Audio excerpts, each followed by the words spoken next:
ดีมาแต่เล็กเลยรู้จักเค้นสิ่งเค้นของอะไรรู้จักนั่งอยู่สงบเงียบๆโอ้นี่มีความสว่างเพราะมันใหญ่มาศึกษาเราเรียนหาวิชาความรู้ทางโลกแล้วเขาเรียนทางโลกแล้วมันยังมีความทุกข์ยังความวุ่นวายยังถกยังเถียงยังทะเลาะกันเห็นบอกเขาประชุมกัน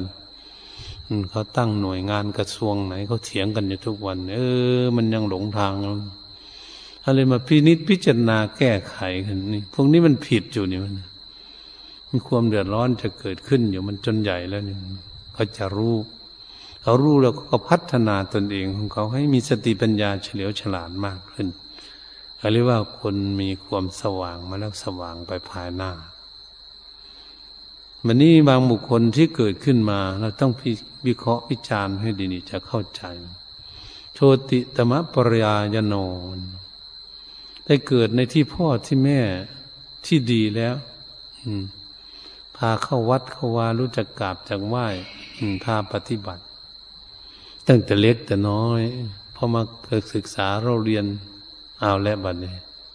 ไม่ไปโรงเรียนแล้วไม่ฟังคำสั่งสอนของพ่อแม่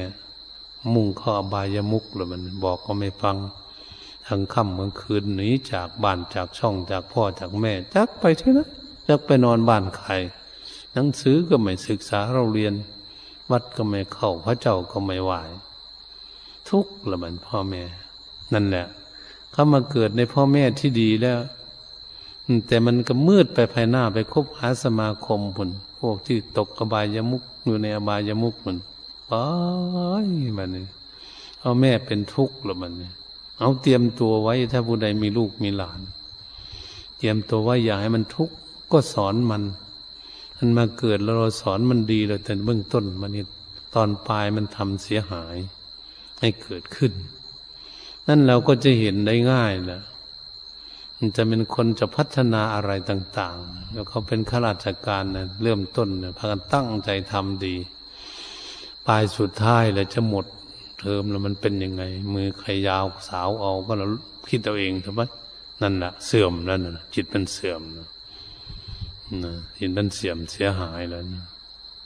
นั่นนะมันเป็นอย่างนั้น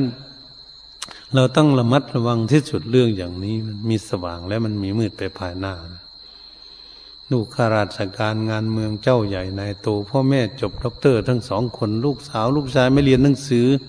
พ้องผู้เทศเนี่ยมากมายเลยในกรุงเทพเนี่ยมันเป็นอย่างนี้ไม่เอาไหนเลยมันเป็นอย่างนี้